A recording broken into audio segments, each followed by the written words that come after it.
खुदावंद के कादर और जलाली नाम में मेरी तरफ से सबको सलाम। मैं deputy organiser Nadeem Chiga, Pakistan Inqilabi party, अपनी कम्युनिटी के दुख में शरीक होने के लिए इस्लामाबाद से आया हूँ। बहुत ज़्यादा दुख है, इसका अजाला हो नहीं सकता। जितनी ज्यादती यहाँ पे मेरे लोगों के साथ हुई है, कोई गवर्नमेंट भी इसका अजाला नहीं कर सकती। मेरी माएँ बहनें खेतों में जाके सोई हैं।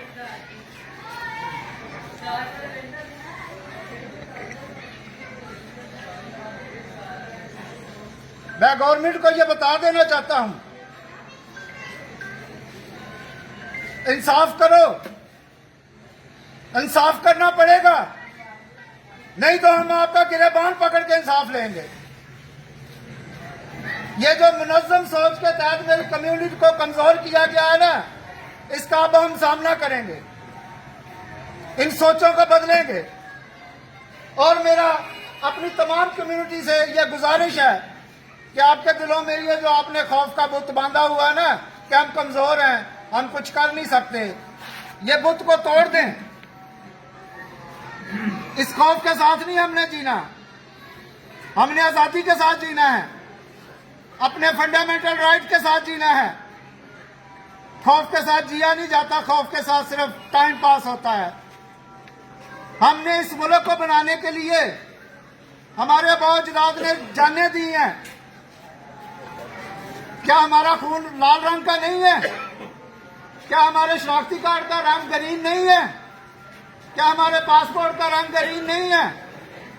वैसे तो कहा जाता है कि हम पाकिस्तान के परचम के साए थले सब एक हैं, लेकिन मैं आज बड़े दुखी दिल से ये कह रहा हूं कि आप लोग हमें एक नहीं समझते।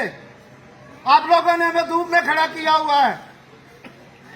हमारे हुकूक दबाए जाते हैं, हमारे राइट्स दबाए जाते हैं, हमारी इज्जतों को पामाल किया जाता है, हमारे घरों को जलाया जाता है, हमारी इबादत गाहों को, वो एक मलाउन मुफ्ती है, उसने गलाजत का ढेर कहा है, उससे कोई पूछने वाला नहीं है। आप हमारे इबादत गाहों को गलाजतों का ढेर कहें। मैं ये सीसीबी वालों से पूछना चाहता हूं कि आपके खौफ से सारी दुनिया लड़ता है, लेकिन ये जो मजहबी दहशतगर्द हैं, ये आपसे क्यों नहीं डरते? क्या आप इनसे कमजोर हो? क्या आप इनको पकड़ नहीं सकते? सीएम साहबा, आपसे डायरेक्ट मुखातब हूं। आपने बारहा अपनी तकरीरों में बोला है कि अकलीतें मेरे माथे का झूमर हैं, मेरे सर का ताज है। कहां पे सोई हुई हैं आप कि आपके ताज को रोज जूते की नोक पे रखा जाता है, आपके झूमर को रोज फीती फीती किया जाता है? आपको नजर नहीं आता? आपके दाएं बाएं जो लोग हैं वो आपको बताते नहीं हैं। 2 साल गुजर गए हैं, 2 साल में क्या किया आप लोगों ने? जब भी नून लीग की हुकूमत आई है, मेरी कम्युनिटी पे जुल्म हुआ है। अब और हम जुल्म बर्दाश्त नहीं करेंगे, ना हम में सकत रही है कि हम जुल्म बर्दाश्त करें। हम अब इसका जवाब देंगे, भरपूर जवाब देंगे। मैं चौधरी मुश्ताक अहमद सुल्तान साहब का बड़ा मशकूर हूं कि जिन्होंने मुझे पाकिस्तान इनकलाबी पार्टी का प्लेटफॉर्म मुहैया किया कि मैं अपनी कौम के लिए बोल सकूं, अपनी कम्युनिटी के हकूक को बावर करा सकूं। आज तक जितनी भी पाकिस्तान में पार्टीज आई हैं, सबने हमें इस्तेमाल किया है, टिश्यू की तरह इस्तेमाल किया और फेंक दिया। बाद में हमारा किसी ने हाल नहीं पूछा। वो एक सियासतदान से मैंने पूछा, मैंने कहा यार, जब इलेक्शनों के दिन आते हैं तो आप बड़े बड़े वादे करते हो कि हम आपके लिए ये करेंगे, वो करेंगे, फलां करेंगे, धमका करेंगे, लेकिन जब आप वोट लेकर चले जाते हो, 5 साल आपकी शक्लें नजर नहीं आती हमें। हम आपकी शक्लें देखने को तरस जाते हैं। उसने पता क्या जवाब दिया आगे कि भाई, आप हमें दुख दर्द इतने सुना देते हो कि हम 5 साल उन दुखों का इलाज करवाते रहते हैं, इसलिए आपको नजर नहीं आते। अब ऐसा नहीं चलेगा। मेरी कम्युनिटी को मजाक नहीं है, इसके पूरे हकूक हैं पाकिस्तान के आईन में। जब हमने पाकिस्तान को वोट दिया था मेरे मौजदाद ने, तो हमसे वादा किया गया था कि अब सारे हम एक होकर रहेंगे, सबके हकूक यकसा हैं। आज किधर है हमारे हकूक यकसा? मुझे को बताए आके सामने, वो आके बोले मेरे सामने, मैं उसको बताऊं।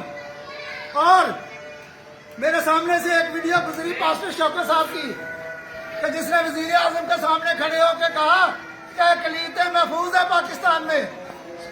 मैं उस पास्टर साहब से कहना चाहता हूं आपके तवज्जुह से कि आओ और अकल के अंदर मुझे दिखाओ कहाँ अक़लियतें महफूज है, कहाँ अक़लियतों को हकूक मिल रहे हैं। 2 साल हो गए हैं, 1500 एप्लीकेशन पड़ी है, किसी को अभी तक उनका हक नहीं मिला, किसी को उनकी मतलब आजादी नहीं अभी मिली। 2 साल के बाद भी आज भी वो वाकयात वक्तन जारी है। किसने आके रोका है? ये बस नाम की गवर्नमेंट रह गई है। वो अपने गिरेबानों में जाको, कल को अल्लाह को मुंह दिखाना है। उधर हमने आप लोगों के गिरेबान पकड़ने हैं और अल्लाह के हजूर खड़े होके कहना, अपने खुदा के हजूर खड़े होके ये बोलेंगे कि इन्होंने हम पर जुल्म किया। जुल्म नहीं बनकर जुल्म की इंतहा की है, अब और नहीं।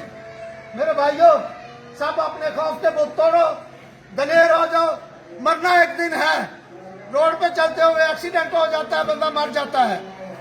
घर में बैठे हार्ट अटैक हो जाता है, बंदा मर जाता है।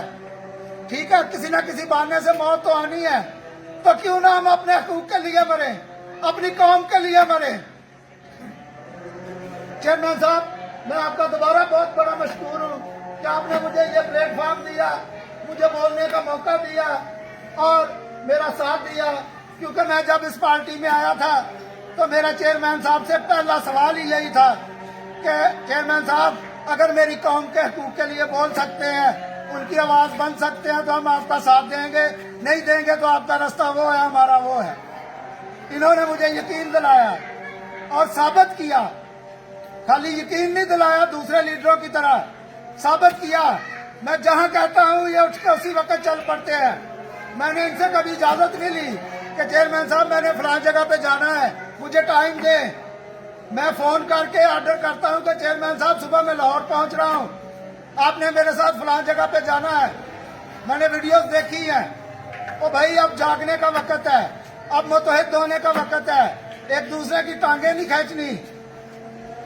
ये हमारे भाई हैं, हमारी बहनें हैं जो बाहर खेतों में सोई हैं। ये हमारी गैरत है। जिस बंदे की गैरत मर जाए ना, वो किसी काम का नहीं रहता। अपनी गैरत को जगाओ। अब हमें अपनी गैरत को जगाना पड़ेगा।